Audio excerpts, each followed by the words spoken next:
Film की शुरुआत में हम 3 बच्चों को मैदान में खेलते हुए देखते हैं, जिनके नाम हैं वाती, ड्राजत और कार्ता। अब खेलते खेलते शाम हो गई थी, जिसके लिए वाती अब बाकियों को लौटने की बात कहती है, क्योंकि शाम के समय गांव के लोगों ने बच्चों को बाहर रहने से मना कर रखा है, क्योंकि इस समय शैतान चारों तरफ घूमते हैं। लेकिन वे दोनों ही वाती की कोई बात नहीं सुनते हैं, इसलिए वाती अकेली ही वहाँ से जाने लगती है। अब खेलते खेलते उनकी एक स्टिक जंगल में जाकर गिर जाती है, इसलिए उस स्टिक को लाने के लिए कार्ता वहाँ जाता है। तभी अचानक स्टिक गड्ढे में गिर जाती है, जिसके बाद वह जब गड्ढे के अंदर हाथ डालकर स्टिक को निकालने की कोशिश करता है, ठीक तभी कोई उसके हाथ को पकड़कर खींचने लगता है, जिससे वह बहुत डर जाता है और चिल्लाने लगता है। दूसरी ओर उसी समय वाती को कोई ईविल वॉयस अपने पास बुलाने लगती है। ठीक तभी कोई ईविल एनर्जी उसे खींच कर ले जाने लगती है, जिससे वह चिल्लाती है। अब उसकी चीख सुनकर ड्राजत उसे जंगल के अंदर ढूंढना शुरू कर देता है और इधर कार्ता बहुत मुश्किल से अपने हाथ को गड्ढे से बाहर निकाल लेता है, लेकिन उसकी एक उंगली कट गई थी, जिससे वह बहुत डर जाता है और दर्द से रोने लगता है, जिसके साथ ही सीन कट हो जाता है। इसके बाद हमें 30 साल बाद का सीन दिखाया जाता है, जहां हम 2 लड़कों को दौड़ते हुए देखते हैं, जो उनके स्कूल के लिए लेट हो गए थे, जिनके नाम हैं सामान और आदि।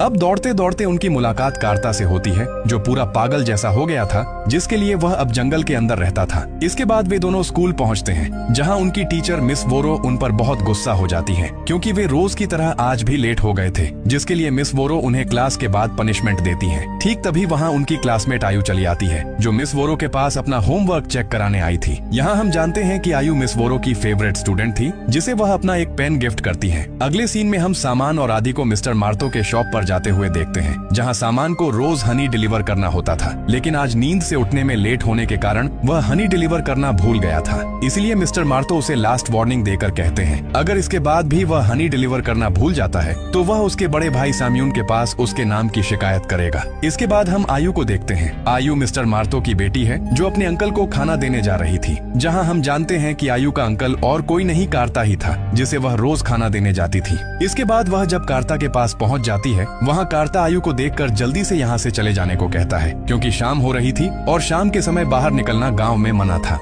इसके बाद हम सामान को छोड़कर बाकी सभी बच्चों को मस्जिद के अंदर देखते हैं, जहां उस्ताद जी उन्हें कुछ अच्छी अच्छी बातें सिखा रहे थे, जैसे कि उन्हें शाम के समय बाहर नहीं निकलना चाहिए, क्योंकि उस समय शैतान चारों तरफ घूमते हैं इंसानों को नुकसान पहुंचाने के लिए। इसके अलावा उन्हें अजान के समय ही मस्जिद में आना चाहिए, जिससे उनके अंदर डिसिप्लिन पैदा होगा। इसके बाद हम सामान को उसके घर पर देखते हैं, जो अपनी ग्रैंडमा को खाना खिला रहा था, क्योंकि उसकी ग्रैंडमा पैरालाइज्ड थी। ठीक तभी सामान का बड़ा भाई साम्यून घर लौटता है, जो हनी डिलीवर न होने के कारण सामान पर बहुत गुस्सा हो जाता है और उसे थप्पड़ तक मार देता है, जिसके